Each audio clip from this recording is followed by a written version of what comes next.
My name is Lee Caldwell, and the night my family discovered I had been married for 5 years began with my sister asking whether Chicago had finally run out of men willing to date me.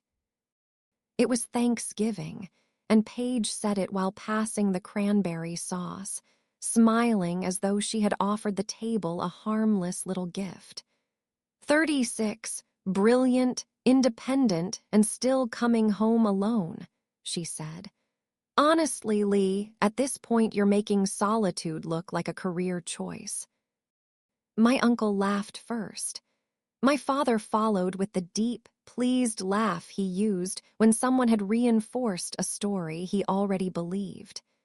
My mother gave Paige the smallest warning glance, then turned to me with that tender expression she had perfected over a lifetime. She's teasing, Mom said. Don't take everything so seriously. That sentence had governed our family longer than any written rule. Paige was teasing. Dad was under pressure. Mom was trying to keep everyone together. I was too sensitive, too distant, too intense, too unwilling to understand that love sometimes arrived wearing the face of humiliation. I put my fork beside my plate. No one at that table knew I had returned to Cedar Falls for a forged signature. They thought I had come because it was Thanksgiving, because family traditions mattered, because my father had left 3 messages saying this might be the last holiday before Caldwell restoration works entered a new era. They had no idea that 6 days earlier, an old production supervisor named Russell Kane had called me after midnight and asked whether I had ever transferred ownership of the pressure-sealed window system I designed when I was 25. I told him I had not. He was quiet for a long time before he said, "Then somebody is selling something they don't own." That was why I was sitting beneath my mother's brass chandelier while my sister made my life into dinner entertainment. Not because I missed the house. Not because I wanted to reconnect. I had come because a buyer was preparing to acquire the family company, and in the due diligence package, there was an intellectual property assignment bearing my name. The signature looked enough like mine to satisfy strangers. It was not mine. Paige was still smiling when I looked up. "You're right," I said. "Chicago didn't work out for me." She leaned back, delighted that I appeared willing to play along. "See, she can take a joke." I had to look farther away. My father reached for his wine. "What does that mean?" "It means I'm married." The room changed pressure. That is the kind of thing I notice. I am a building envelope engineer. I spend my working life finding the places where structures fail quietly, where air crosses a wall it should not cross, where water travels behind stone, where a sealed facade is only pretending to be sealed. Buildings reveal stress in tiny ways before they reveal it catastrophically. A cold stripe on thermal imaging, a stain behind fresh paint, a hiss beneath a window frame. Families do the same thing. My mother's hand stopped halfway to her glass. Paige's smile remained on her face, but nothing behind it moved. My father stared at me as though I had announced I was living under an assumed name. "You're married," he repeated. "Yes." "For how long?" 5 years. The silence that followed was not empty. It was packed with recalculation. Paige's fork touched her plate with a sharp little click. 5 years. 5. "And you never told us," Mom asked. There was no joy in the question. No one asked whether I was happy. No one asked what he was like, whether he made me laugh, whether he understood why I sometimes stood in the middle of a hotel room and studied the window seals before taking off my coat. Their first response was injury, not because I had suffered, but because I had withheld access.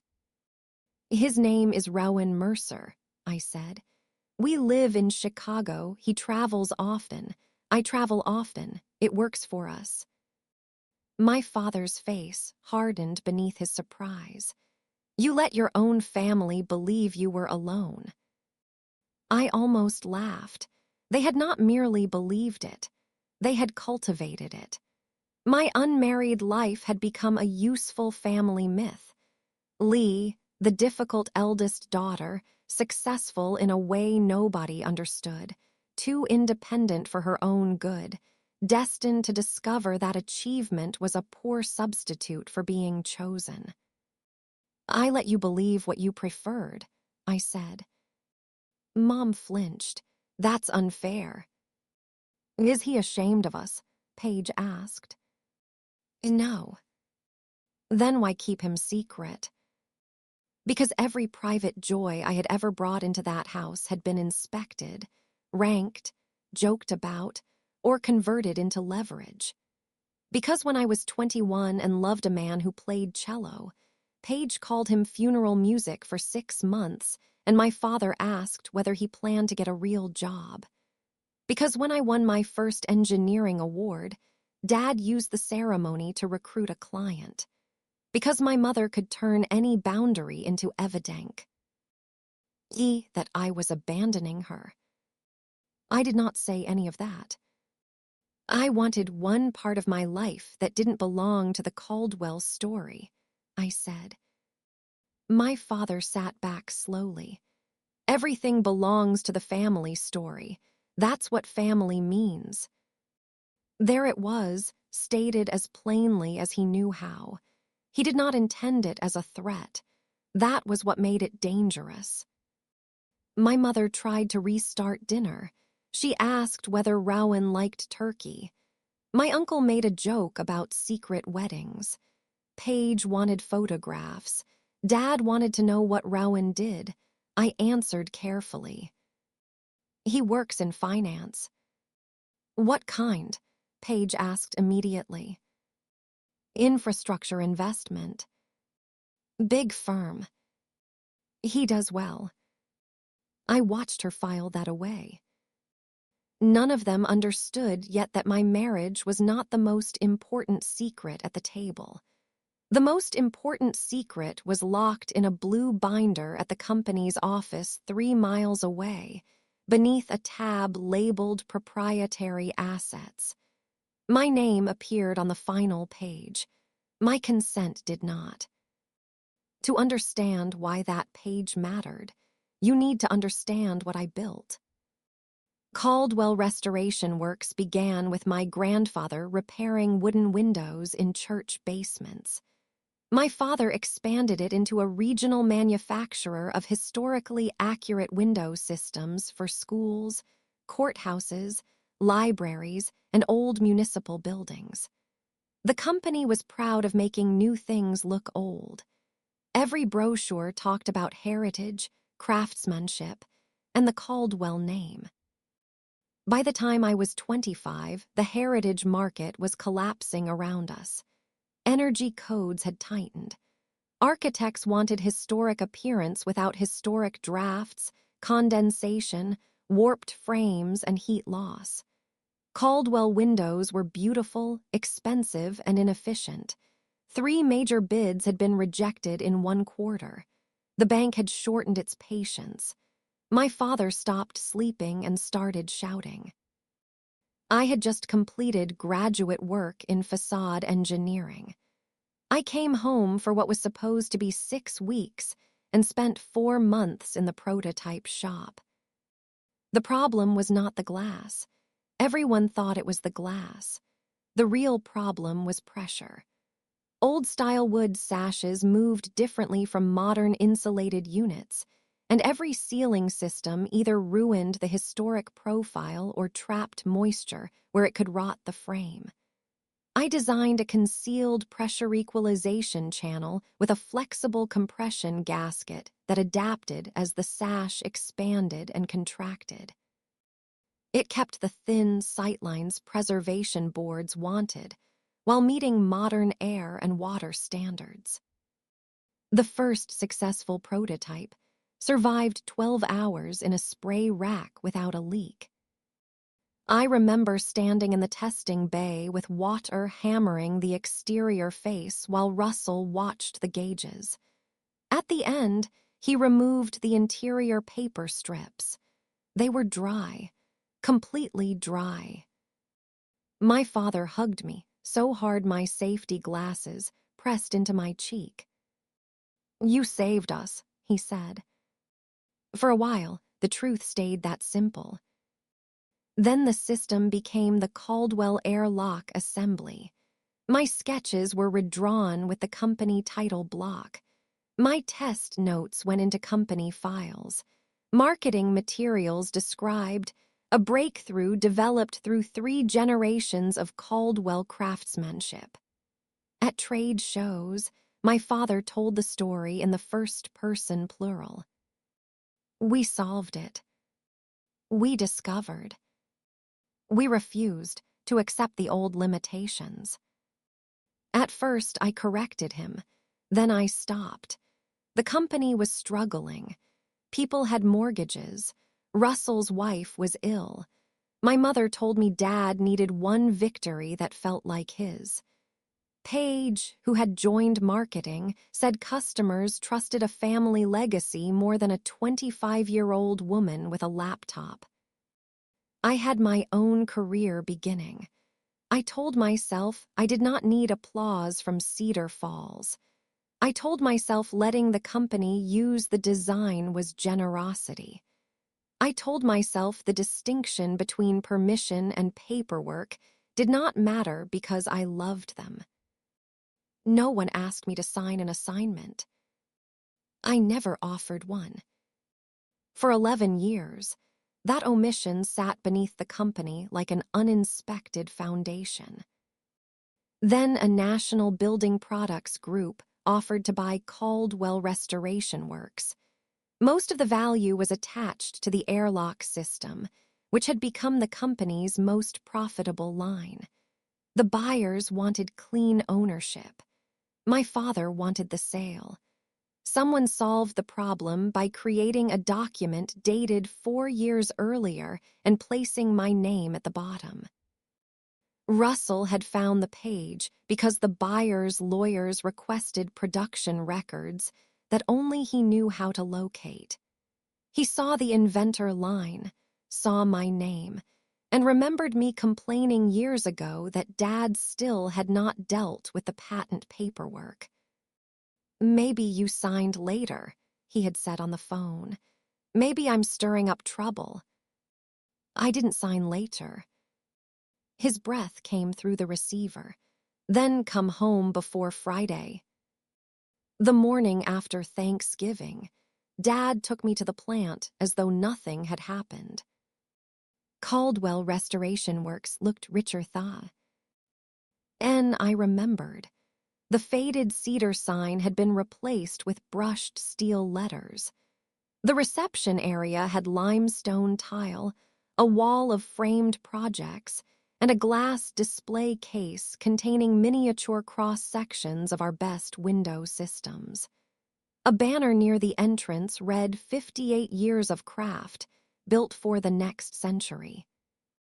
People I had known since childhood hugged me, asked why I never visited, told me how proud my father was. Nobody mentioned that my name appeared nowhere in the company's public history. The buyer's representatives arrived at 10. There were 5 of them, 2 executives, an accountant, outside counsel, and a woman named Celeste Ward who asked precise questions and never wrote down anything unimportant. My father guided them through the plant with the confidence of a man touring people through his own legend. At the airlock line, he placed one hand on a finished sash. This system changed the preservation market, he said. Everything related to it is owned outright by Caldwell.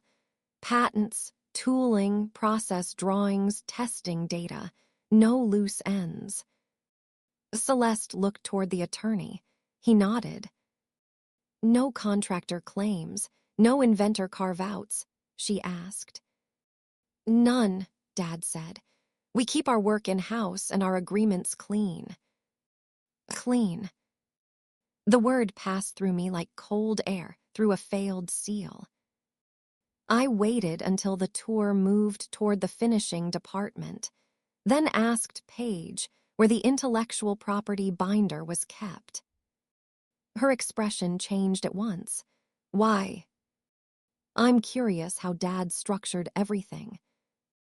You haven't cared about the company for years. I designed the system they're selling. Paige laughed, but she made sure 2 nearby employees could hear it. You helped with an early prototype. Let's not rewrite history because Dad's finally getting recognition. I'm not rewriting anything. Lee, you show up with a secret husband and suddenly you want documents. It's strange. Mom appeared from the conference room carrying a tray of coffee. She caught only the tension, not the words. Paige is teasing, she said automatically. Then she looked at me. Please don't start something today. Your father has enough pressure. I could have argued. Instead, I smiled. All right, I said. Paige relaxed because she thought the old system still worked. I had spent my career investigating failures hidden behind finished surfaces. You do not ask a wall whether it is leaking. You test it. Russell found me near the loading dock 20 minutes later. He had more gray in his beard than I remembered, and the same oil-dark crescents beneath his fingernails. Blue binder, he said without greeting. Small conference room upstairs. They left it there for counsel. Will anyone notice? They'll notice anything if you take it. They won't notice if you read fast. He walked away before I could thank him. The upstairs room smelled of new carpet and burnt coffee. The blue binder sat alone beside a yellow legal pad. I closed the door but did not lock it. The assignment was under tab 7. It was only 2 pages. Legal language can perform violence with remarkable efficiency. In exchange for consideration acknowledged as received, I supposedly transferred all right, title, and interest in the pressure-equalized compression seal assembly, including future improvements, derivative designs, testing data, and associated know-how, to Caldwell Restoration Works. The document was dated March 14, 4 years earlier. My signature appeared above my printed name. I did not feel shocked. Shock is noisy. What I felt was narrower and more useful. I studied the signature. Whoever wrote it had copied from an old contract. The first letter leaned correctly. The middle was close, but the final stroke curved upward, and mine always cuts down and left. The spacing was too careful. My real signature accelerates near the end. This one slowed because the person drawing it was watching each movement. Forgery is imitation without rhythm. I photographed both pages, the binder cover, the tab, and the document in context. Then I checked the date. March 14. That week I had been in Helsinki leading a facade failure investigation at a waterfront museum. The North Gallery had developed ice inside the curtain wall, and the museum's insurer had brought in 3 firms. I had presented our findings on March 14 at 2:00 p.m. local time. There were meeting minutes, security records, travel receipts, photographs, and 40 witnesses. On the day my family claimed I had been in Iowa signing away my design, I had been standing 6 stories above the Baltic Sea, explaining how hidden pressure can split a system from the inside. I closed the binder exactly as I had found it. Before leaving, I took one more photograph of the signature, not because I needed it, but because I wanted to remember the intimacy of the betrayal. Someone had studied my name. Someone had practiced being me long enough to make my absence useful. Downs. Tears. Dad was telling the buyers that Caldwell products endured because we never cut corners. I stood at the edge of the group, and when he glanced at me, I smiled. He smiled back. He did not know that I knew. That evening, I helped Mom put away serving dishes because my mother has always confessed most easily while pretending nothing important is being discussed. She stood at the sink in a cream sweater, rinsing plates that were already clean. I dried them and waited until the rhythm between us felt ordinary. "I saw some of the sale paperwork today," I said. "There's an assignment for the airlock design." Her hands paused under the water. "Though, I don't remember signing it." She resumed rinsing. "Your father handled all of that." "What does that mean?" "It means he took care of the legal details. You were in Europe constantly then. He said there was no reason to bother you over formalities when the design had always been part of the company." I set a plate in the rack. "Did he sign my name?" Mom turned off the water too quickly. The silence answered before she did. "Lee, don't use ugly words for something your father did to protect what all of us built." "So you knew." "I knew he fixed the paperwork." "By pretending to be me." Her face tightened. "You make everything sound so cold." "It is cold." "No, it's family. There is a difference." That was the faith of the house. Family was not a relationship. It was an exemption.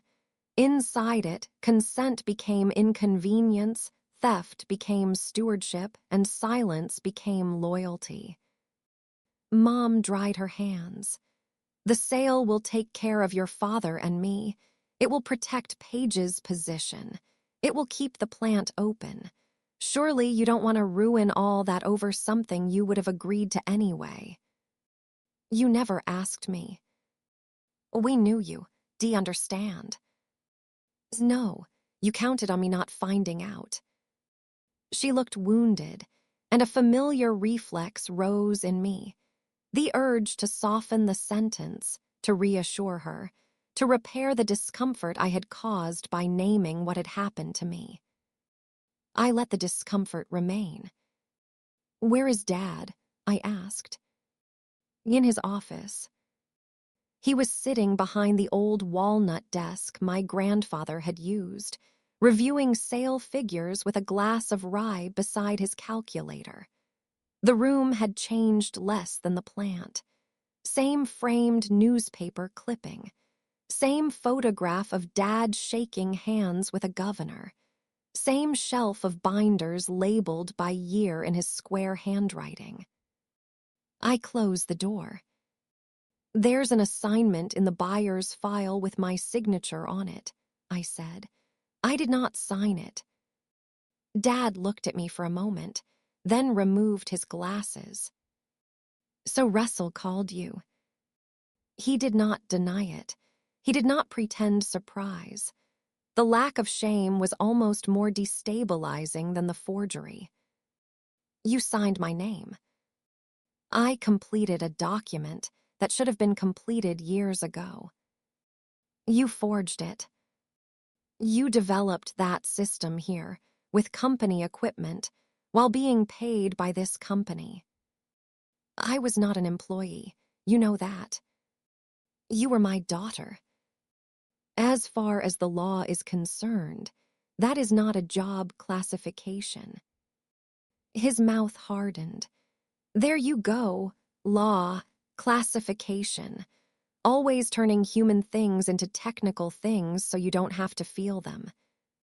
I stared at him. You put my name on a contract without my permission, and I'm the one avoiding feelings. He stood, pushing his chair back. I saved this business before you were born. I carried your grandfather's debts. I made payroll when there was no money. Then you came in for one season, created something useful with everything this family gave you, and left. What was I supposed to do? Let the company die because you couldn't be bothered to finish the paperwork. You could have called me. I knew what you'd say. That sentence clarified everything. This had not been a misunderstanding. He had not assumed my consent. He had predicted my refusal and replaced it. I want the forged assignment removed from the deal, I said. He laughed once without humor. The closing is Thursday. Then you have until Thursday. Do you understand what you're threatening? I'm not threatening anything. I'm telling you the document is false. The buyer walks if title isn't clean. The company loses the offer. The bank may pull the line. People lose jobs.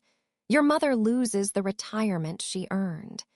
Paige loses the future she stayed here to build while you were collecting awards in Europe.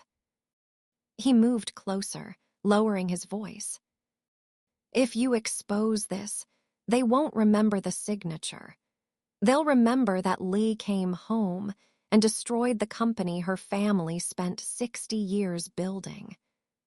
The transfer was immediate and practiced. His act became my consequence, and my refusal to absorb the consequence became my cruelty. I had seen the pattern before, but never so clearly. He must have mistaken my silence for hesitation, because his expression softened. My father did the same thing to me, he said. What? The F. Erst pivot assembly I designed. He filed it under the company, never put my name anywhere. I was furious, thought he had stolen from me. He looked past me, toward the old clipping on the wall. Then I grew up. I understood that individual credit is a luxury family businesses can't afford. You feed the company. The company feeds everyone. That's how a legacy survives. There was no apology in his story. There was inheritance. He had been erased by his father and had spent the rest of his life calling the eraser a family heirloom. What happened to you was wrong, I said. His face shut. No, it made me loyal. It taught you to repeat it. Careful. I am being careful, more careful than anyone was with me. He picked up his glass. Go back to Chicago, Lee. Bring your husband next Christmas. We'll start over. Let this close. And the document is a piece of paper.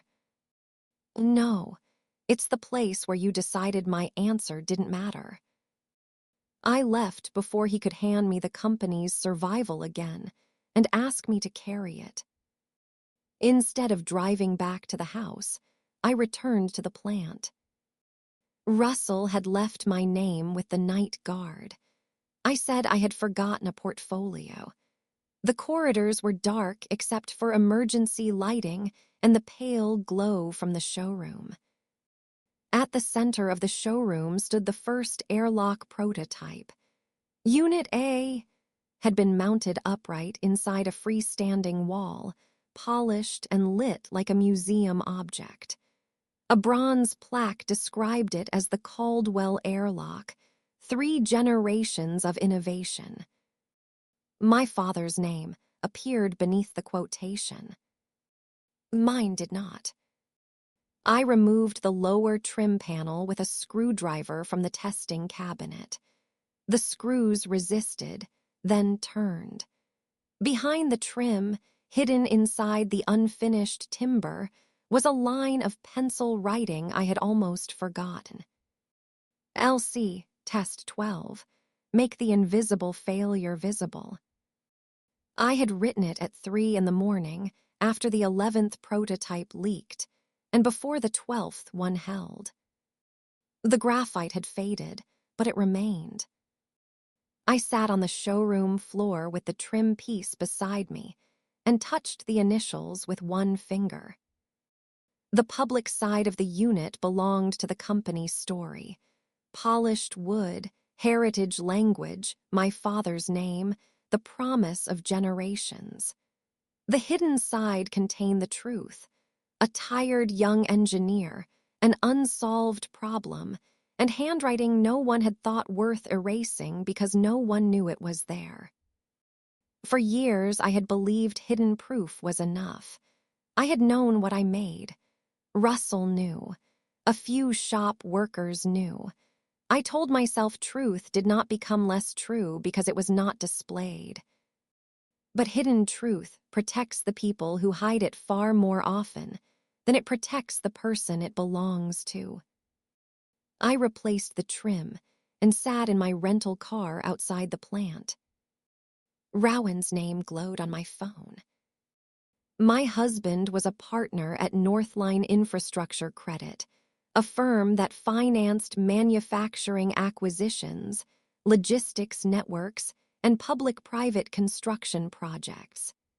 He was not famous, but in the small world surrounding the Caldwell sale, his calls would be returned. I could have called him and asked for one of two rescues. He might have quietly warned the buyer and killed the deal before my family knew I had intervened. Or he might have found a way to refinance Caldwell, replace the buyer, and make me the daughter who saved everyone for a second time. Both options were seductive. One would punish them without requiring me to stand in the room. The other would finally make them value me. I sat with my thumb above his name and imagined walking into breakfast after Rowan had moved the pieces.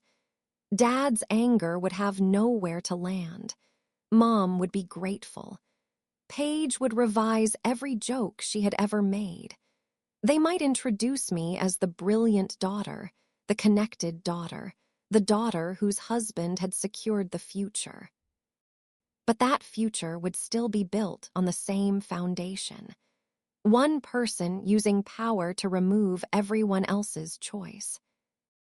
I locked my phone and placed it face down. The next morning, I called Miriam Cho, an intellectual property attorney who had represented my engineering practice in a licensing dispute. I gave her the facts without decoration. I created the system. There was no employment agreement. I never executed an assignment. A document now existed with a copied signature. The company was days from selling the design. She asked for the photographs and any proof of my location on the date shown. I emailed everything. An hour later, she called back. The assignment cannot be relied on if you did not execute it, she said. The buyer's counsel will need to pause the transaction once they know. They may ask you to sign a new assignment or license. You are not obligated to do either. What happens to my father? That depends on what investigators, insurers, lenders, and the other parties decide. Your immediate decision is simpler. Are you willing to confirm a false chain of title? No. T. Hen do not sign anything, and do not make informal promises. Put the facts in writing.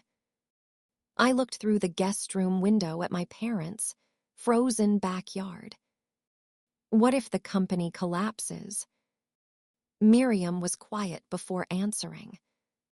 That consequence would be real. It would not make the forged document authentic. I needed that sentence. Not because it removed the cost, but because it separated cost from guilt. By noon, the atmosphere in my parents' house had changed. Dad had spoken to Mom. Mom had spoken to Paige. No one admitted it, but every conversation bent around me. Mom made my favorite soup. Paige asked about Chicago without making a joke. Dad became formal and distant. The house behaved like a structure under wind load, every joint taking pressure, every surface insisting it was stable. That afternoon, Mom joined me on the enclosed porch. Your father says you're confused about the sale documents. I'm not confused. He says you're considering involving lawyers. I already spoke to one. Her face drained. Lee. The document is forged. Lower your voice. No one is outside. That isn't the point. Of course it was not. The point was that truth became indecent when spoken at full volume. We do not expose family matters to strangers, she said. We handle them privately. Privately is how Dad signed my name. He made a desperate decision. Then he can acknowledge it. You want him humiliated. I want the false document removed. That will humiliate him. She said it as though the result proved the intention. Mom reached for my hand. You have always been the one who could see the larger picture. Paige reacts. Your father digs in. I panic. You think, that is your gift. Please use it now. There are compliments that are actually assignments. You are the strong one means carry what we refuse to carry. You see the larger picture means make your injury small enough to fit inside everyone else's comfort. I am seeing the larger picture, I said. That's why I can't sign. She let go of my hand. That evening, Paige brought 2 glasses of wine to the guest room. She sat cross-legged at the foot of the bed like we were teenagers and asked to see wedding photographs. I showed her one. Rowan and I had married at City Hall on a rainy Tuesday with 2 friends as witnesses. In the photograph, we were standing beneath a black umbrella, both laughing because a bus had sprayed water across my shoes. Paige studied his face longer than the photograph required. What did you say his last name was? Mercer. And the firm. Northline. She handed back the phone too casually. Why didn't you trust me? She asked. I considered giving her the gentle answer. Because you have spent most of our adult lives making me pay for giving you personal information. Her expression sharpened. That's dramatic. There, that. I was trying to be nice. You were trying to find out whether my husband can help the sale. For 1 second, she looked embarrassed. Then she became angry that I had made her feel it. You think everything is about you. No, I think this week is about a contract with my name on it. She stood. Dad is right. You always wanted us to admit you were better. I wanted you to admit I was present. She left the wine behind. By breakfast, she had searched Rowan's firm. I knew the moment she entered the kitchen. Paige did not look mocking anymore. She looked alert, almost excited. Northline financed the Halberg Ports deal, she said. Rowan had worked on part of it. And they have a relationship with Vantage Building Group. Vantage was the parent company of Caldwell's prospective buyer. Dad lowered his coffee. Paige turned to me. Your husband knows these people. Some of them. The room became very still. My marriage transformed from betrayal into asset in less than 10 seconds. Dad pulled out the chair beside him. Sit down, Lee. I'm fine here. This changes our options. No, it doesn't. Of course it does. Rowan could speak to Vantage. Not interfere, just clarify that this is a family documentation issue. He could reassure them. Reassure them of what? That the design is staying with Caldwell. I haven't agreed to that. Mom looked at me as though I were embarrassing everyone by remembering the central fact. Paige moved quickly. Fine. Then maybe Northline refinances the company. The buyer gets nervous, we replace them. Rowan's firm does manufacturing credit. This is exactly what they do. No. Dad's voice turned soft, which was more dangerous than when he shouted. You concealed a relationship that could have protected this family for 5 years. My husband is not a family resource. He is your husband. That makes him family. And family, according to you, means available for use. His palms struck the table. Enough.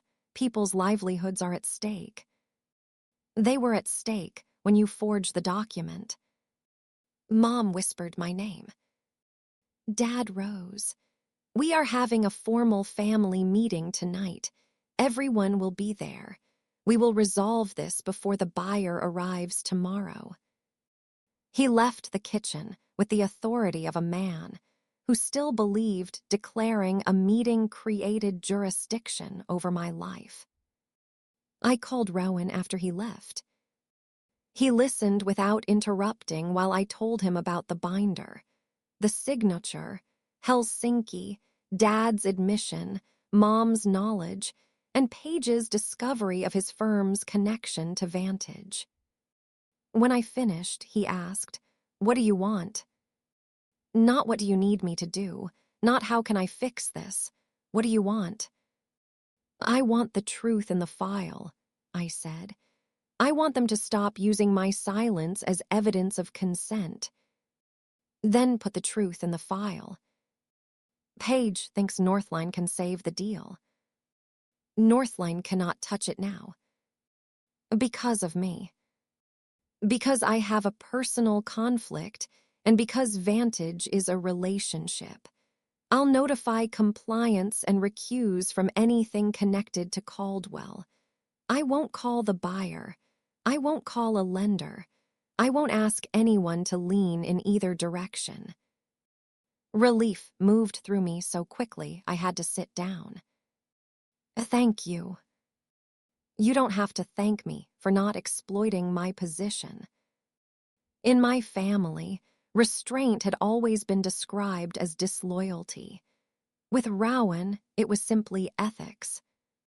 He asked whether I wanted him to fly in. No. If you walk into that room, they'll look at you instead of me. I understand. I may lose them. I know. He did not lie and tell me they would come around. He did not make the cost sentimental. He stayed on the phone until my breathing slowed, and then he said, "Whatever happens tomorrow, make sure the signature they leave with is yours."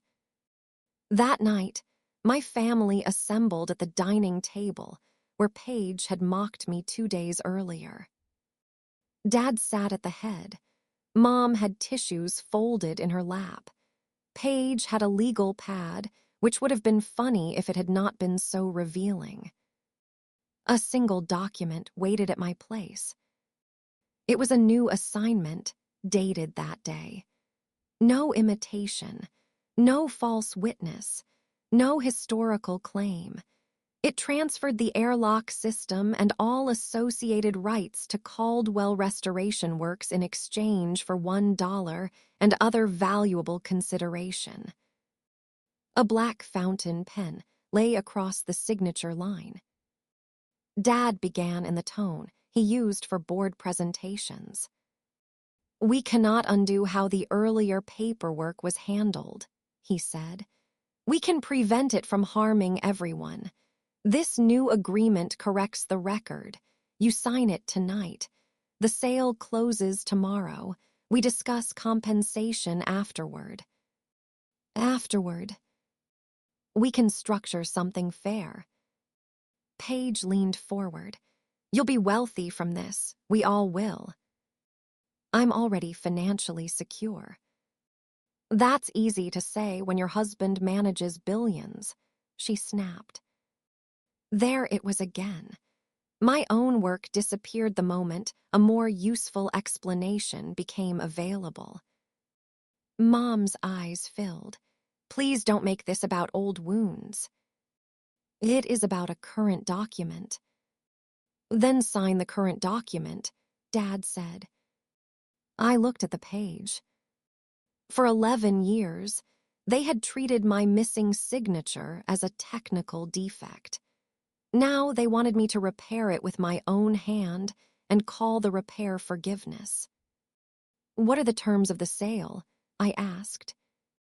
Dad hesitated. "What percentage goes to you personally?" "That is not relevant."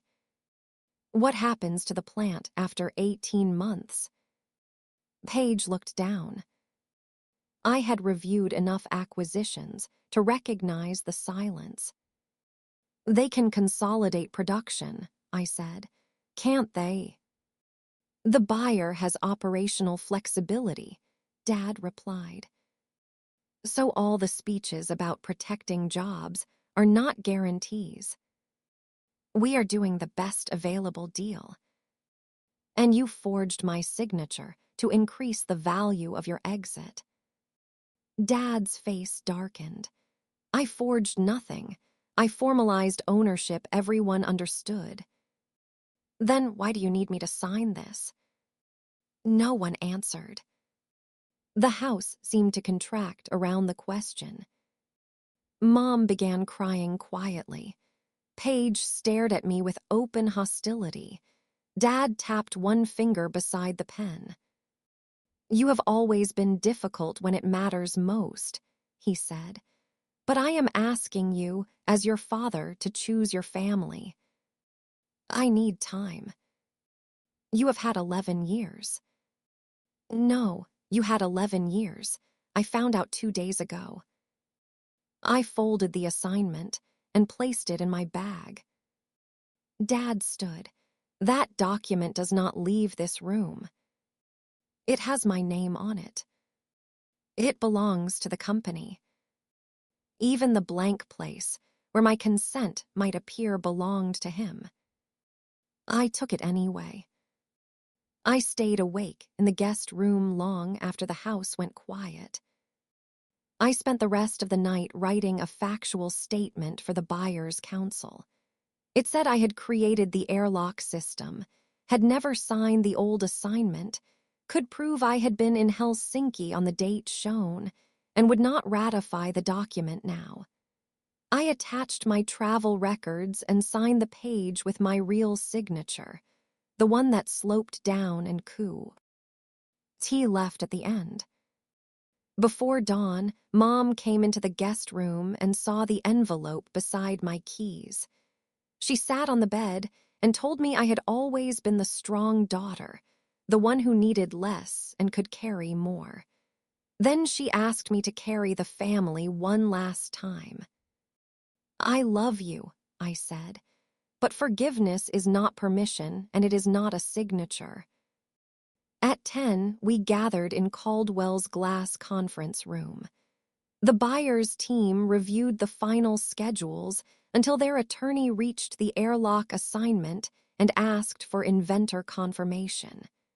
Dad smiled, placed the new document in front of me, and offered his fountain pen. Lee can clear this up now, he said. Every face turned toward me. I thought of the employees, Russell, Mom's retirement, and the company my grandfather had started. Then I thought of the convenient paper version of me who had already agreed because no one believed my answer was necessary. I pushed the pen away. I cannot confirm the transfer, I said. The assignment in your file was not signed by me. Dad tried to call it a family misunderstanding. I gave the attorney my statement and the Helsinki evidence. Paige crouched beside me and whispered that I should call Rowan before the problem became official. It is official, I told her. Dad immediately offered Rowan's connections to the buyers, but I explained that Rowan had disclosed the conflict and recused himself. He would not call Vantage, and I would not use him to bury what happened. The buyer's attorney closed the file. We have to pause the transaction. That was when Dad lost control. He accused me of destroying 60 years over ink, of using the Caldwell name to build my career, and then turning against it. The Caldwell name comes before any one person, he shouted. For most of my life, that sentence had ended every argument. This time I stood. The truth comes before the Caldwell name, I said. The name is what you put over things you didn't want examined. The buyers left with my statement in their file. No powerful husband made a call. No rival investor arrived to rescue me. The deal stopped because people who knew the title was disputed could no longer pretend it was clean. As I put on my coat, Dad told me not to come back. The words reached the child in me before the adult, but I still walked out. The original acquisition died. Months later, after negotiations through lawyers, I licensed the system to Caldwell under honest terms. Royalties, inventor attribution, audit rights, and no transfer without my approval. A smaller company eventually bought a controlling interest and kept most of the plant open. Russell kept his job. Dad kept his version of the story, in which I had betrayed him over paperwork. Mom and I speak carefully now. She has never apologized. Paige did not either, but almost a year later she called because her daughter Nora needed help with a school project about energy-efficient windows. When Nora asked who invented airlock, Paige was silent for a moment and then said, "Your aunt did." 4 words did not heal a lifetime, but they were true.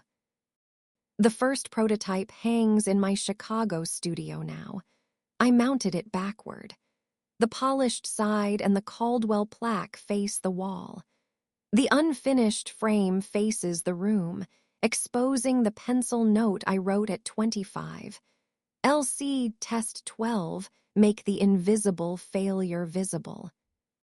That sentence became more than an engineering instruction. For years, I mistook endurance for love.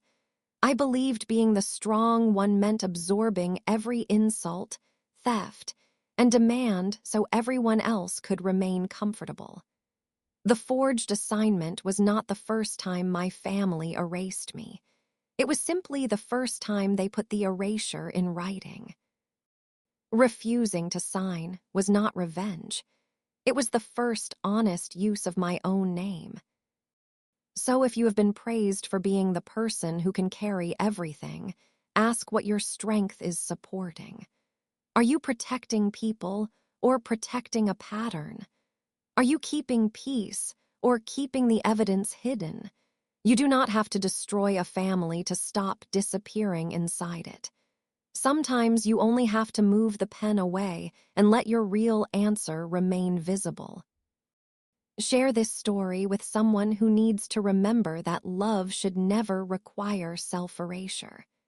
Tell me in the comments which boundary helped you reclaim your voice. subscribe to After Silence Stories, and I'll see you in the next episode.